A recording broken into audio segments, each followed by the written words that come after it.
कैसन प्रीतिया बनवले भगवान हो, मनवा में आस रहे न जान हो।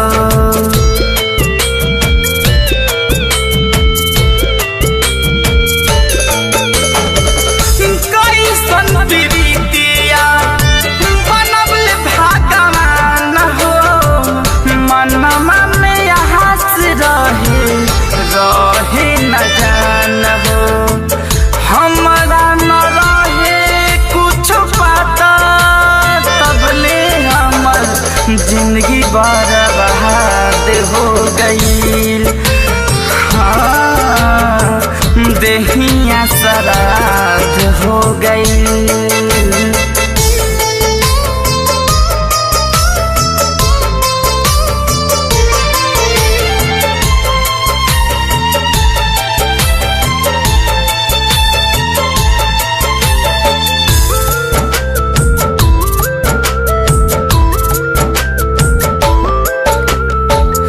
राइटर मोइनी के देखनी रोआई, लौकल हमारा अपन परछाई।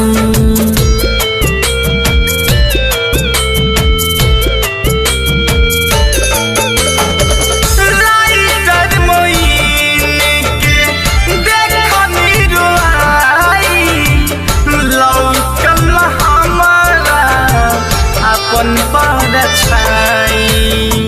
नीतीश यादव के